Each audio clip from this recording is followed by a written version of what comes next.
This is Aisha Zadi here and you all are watching Aisha Zadi YouTube channel.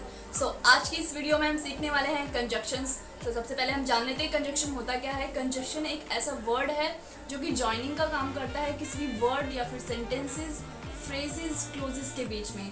Okay, ये हमारा थोड़ा grammatical हो गया। अब हम इसको थोड़ा स्पोकन वे में सीखेंगे। तो जब भी हम बात करते हैं कम्युनिकेशन की, इंग्लिश की या फिर स्पोकन की, तो हमारे सबसे पहले हमें जो सिखाया जाता है वो होता है टेंसेस। तो टेंसेस एक हमारा एक ऐसा बेस है जिससे हम कम्युनिकेशन ईजिली कर सकते हैं, स्पोकन ईजिली कर सकते हैं, ठीक है। बट हमें और ज़्यादा अपनी कम्युनिकेशन को इफेक्टिव बनाने के लिए हमें कुछ चीज़ें सीखनी पड़ती हैं, जैसे कि फॉर एग्जांपल हमारे मॉडल्स हो गए या फिर वोकैबुलरी को स्ट्रॉन्ग करना पड़ता है, या फिर कह सकते हैं कि कंजक्शन भी एक ऐसा पार्ट है स्पोकन का जो कि हमारी कम्युनिकेशन को इफेक्टिव बनाता है। फॉर एग्जाम्पल जैसे कि हम हिंदी में यूज़ करते हैं हालांकि, फिर भी, यहाँ तक कि, चाहे कुछ भी, तो ये हमारे हिंदी में बहुत आसान होते हैं बोलने, ठीक है। लेकिन अगर हम इंग्लिश स्पोकन की बात करें तो हम स्टक हो जाते हैं, हमारी कम्युनिकेशन वहीं रुक जाती है और हम इसको नहीं बोल पाते हैं।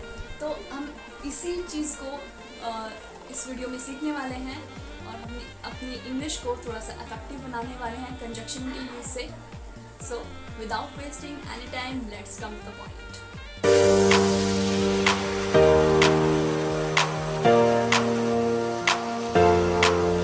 ऑल्दो एंड दो, इन दोनों का ही मतलब हिंदी में हालांकि होता है, यद्यपि होता है, और हम इन दोनों में से कोई सा भी यूज़ कर सकते हैं, ऑल्दो या फिर दो, ठीक है। जैसे कि हम एग्जाम्पल से देख लेते हैं। हालांकि उसने बहुत मेहनत की फिर भी वह पास नहीं हुआ। Although he did hard work a lot, yet he did not pass. Okay, ऐसे हम दो का भी यूज करेंगे। Though she gave her best, yet she did not get job. वो उसने बहुत अपना बेस्ट दिया फिर भी उसे जॉब नहीं मिली। थस हमारा एक कंजक्टिव एडवर्ब है और इसको हम हिंदी में इस प्रकार कहते हैं। ये भी हमारा काफ़ी बार यूज़ होता है जब भी हम कोई स्टोरी बता रहे होते हैं, पास्ट का कुछ बता रहे होते हैं। फॉर एग्जाम्पल, इस प्रकार उसने डिसाइड कर लिया कि वह डॉक्टर बनेगी। Thus she has decided that she would become doctor. Third, even, even then, even though and even if. इन चारों में से इवन दो और इवन इफ का मीनिंग सेम होता है, तो हम इन दोनों में से कोई भी वर्ड यूज़ कर सकते हैं अपनी कम्युनिकेशन में, ठीक है। सबसे पहले हम देखते हैं इवन क्या होता है।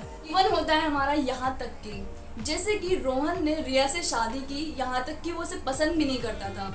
उसने इंग्लिश में कैसे कहा होगा, Rohan married Riya even he did not like her. Even then, even then को हम हिंदी में फिर भी बोलते हैं और ये भी हमारा काफ़ी ज़्यादा कम्युनिकेशन में यूज़ होता है।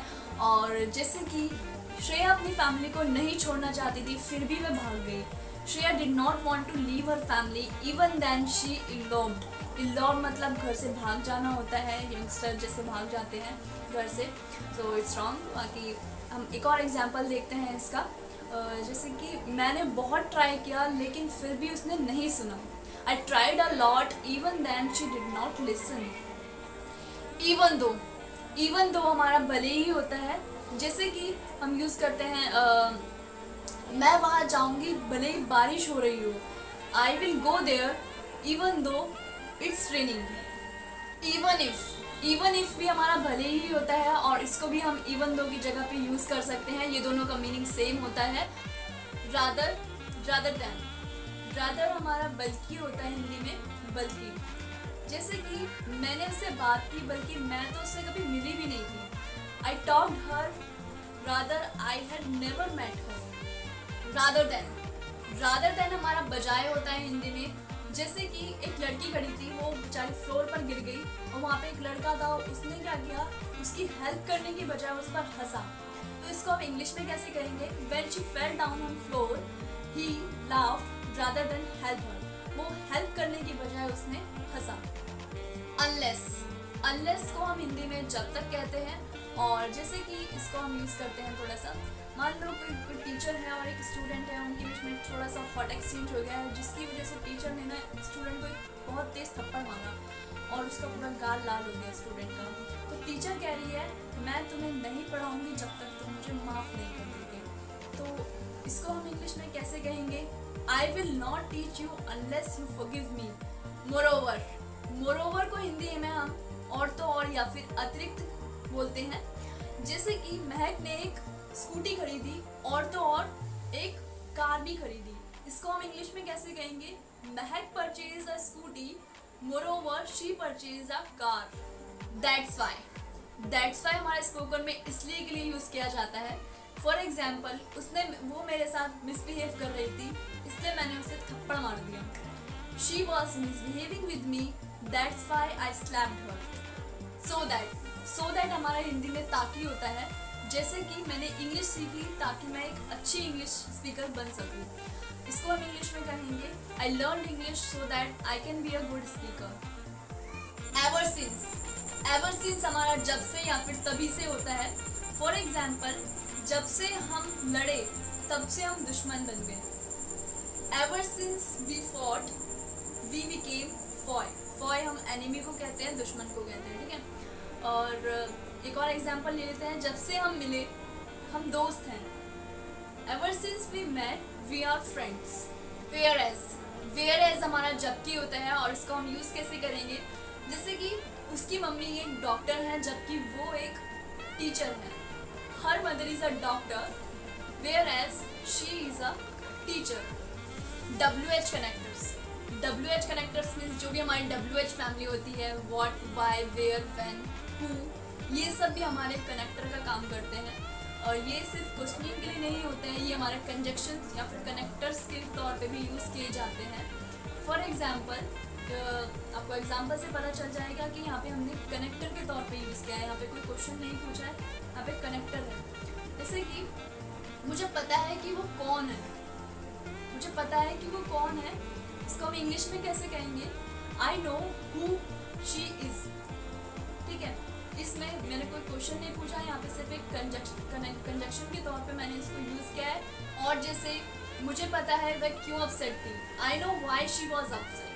बट का देखते हैं, I know what she would become. मुझे पता है वो क्या बनेगी, इसमें कोई क्वेश्चन नहीं है। When, I don't know when he came. मुझे नहीं पता वो कब आया। Where, she doesn't know where her husband was going. उसे नहीं पता था उसका हस्बैंड कहाँ जा रहा था। whenever जब कभी भी या जब चाहो की सेंस में यूज़ किया जाता है। जैसे कि मैं कहती हूँ तुम मुझसे मिल सकते हो जब भी तुम चाहो, जब कभी भी तुम चाहो या कभी भी तुम चाहो तुम मुझसे मिल सकते हो। इसको हम इंग्लिश में कैसे कहेंगे? You can meet me whenever you want। जब तुम चाहो मुझसे मिल सकते हो। whatever चाहे कुछ भी हो जाए या फिर जो कुछ की सेंस में यूज़ किया जाता है। जैसे कि आपको बोलना है चाहे कुछ भी हो जाए मैं वहाँ नहीं जाऊँगी, इसको इंग्लिश में हम बोलेंगे whatever happens I will not go there। एक और एग्जांपल देख लेते हैं। वह बहुत इंटेलिजेंट है, मैंने उसे जो भी पढ़ाया वो समझ गई, जो कुछ भी मैंने उसे पढ़ाया वो समझ गई। She is very intelligent, whatever I taught she understood। wherever जहाँ कहीं भी या फिर जहाँ भी इस सेंस में यूज़ किया जाता है। जैसे कि मैं जहाँ भी जाती हूँ वह आ जाती है। wherever I go she comes। whoever कोई भी या फिर जो भी होता है। जैसे कि अब मैं बोलूँ कि मैं इंग्लिश सीखूंगी चाहे मुझे कोई भी पढ़ाए। I will learn English whoever teach me। So that's it for today and thank you so much for watching। और I wish ये वर्ड्स आपके लिए हेल्पफुल रहेंगे आपके स्पोकन के लिए। और अगर वीडियो पसंद आई हो तो प्लीज़ लाइक कीजिए, शेयर कीजिए, सब्सक्राइब कीजिए।